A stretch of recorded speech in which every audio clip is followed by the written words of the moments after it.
हाय, मैं राहुल। जैसा कि आप जानते हैं कि आज से ऑलमोस्ट 2 मंथ्स पहले मैं डिप्रेशन से सफ़र कर रहा था, बट आज मैं काफ़ी अच्छा फील कर रहा हूँ। मेरी बेरंग सी दुनिया जैसे फिर से हरी भरी हो गई है। आप सोच रहे होंगे कि ये सब कैसे हुआ। क्या मैं अपनी विल पावर से ठीक हुआ या फिर मेरी किसी ने हेल्प की? चलिए सुनते हैं मेरी कहानी, मेरी ही ज़ुबानी। हुआ यूं कि जब मुझे मेरे टीचर ने बताया कि मुझे डिप्रेशन हो सकता है और मुझे एक साइकेट्रिस्ट से मिलना चाहिए, तो मैं बहुत डर गया और मैंने अपने टीचर की बात अपने पेरेंट्स और रिलेटिव्स से शेयर की। सबने मुझे सजेस्ट किया कि मुझे डिप्रेशन से खुद लड़ना चाहिए, क्योंकि अगर साइकेट्रिक मेडिसिन्स एक बार शुरू कर दी तो ये सारी लाइफ खानी पड़ेंगी और इसके अलावा इनके बहुत सारे साइड इफ़ेक्ट्स होते हैं। जैसे मैं सारा दिन सोता रहूँगा, वेट इतना बढ़ जाएगा कि मैं चाह कर भी उसे कम नहीं कर पाऊँगा, और तो और मेरे लीवर और किडनीज़ भी ख़राब हो सकते हैं। मुझे तो ऐसा एहसास हुआ कि अगर मैंने ये मेडिसिन स्टार्ट कर ली तो मैं एक जीता जागता ज़ॉम्बी बन जाऊँगा। इसीलिए मैंने डिसाइड किया कि मैं खुद कोशिश करूँगा इस डिप्रेशन से बाहर निकलने की। मैं अगले ही दिन अपने फ्रेंड्स के साथ शिमला के लिए निकल गया।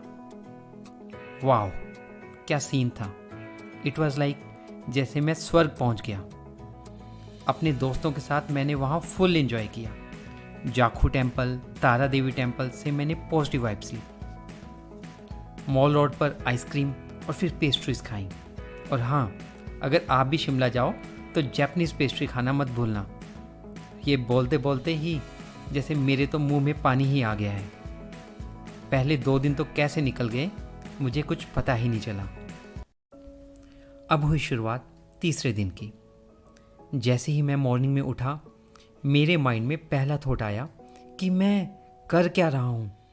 मेरे फ्रेंड्स मुझे सिंपैथी क्यों दिखा रहे हैं? और कुछ ही पल के बाद मुझे जैसे डर सा लगने लग गया, जैसे कि मेरे साथ कुछ बहुत बुरा होने वाला है। मेरी आंखों से आंसू कब गिरने लग गए मुझे कुछ पता ही नहीं चला। मैंने बहुत कोशिश करके अपने फ्रेंड को फ़ोन लगाया और वो इमीडिएटली मेरे रूम में आ गए। मेरी ऐसी कंडीशन देखकर वे भी घबरा गए। जैसे तैसे उन्होंने मुझे हौसला दिया और लगभग 30 मिनट्स के बाद मैं कुछ बोलने के लायक हुआ। और फिर कुछ ही घंटों के बाद दोस्तों के कहने पर मैं उनके साथ फिर से घूमने चला गया। मैंने एक बुक शॉप से कुछ अच्छी बुक्स भी परचेज़ की। दिन ठीक ठाक सा निकल गया, बट शाम होते होते मेरा मूड फिर से ख़राब होने लगा। उस रात को मैंने डिनर भी नहीं किया। नींद भी ऑन एंड ऑफ ही रही। सुबह उठने का मन ही नहीं हो रहा था, पर फिर भी हिम्मत करके मैंने अपना बैग पैक किया, क्योंकि अब हमें घर के लिए वापस निकलना था। कार में मैं चुप ही रहा, बोलने का कुछ मन ही नहीं कर रहा था। घर पहुंचकर सीधा अपने रूम में चला गया बिना किसी से बात किए।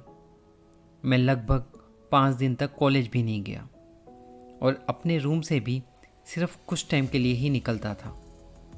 मेरे पेरेंट्स भी वरीड रहने लगे। घर का इन्वायरमेंट पूरी तरह से नेगेटिव हो चुका था।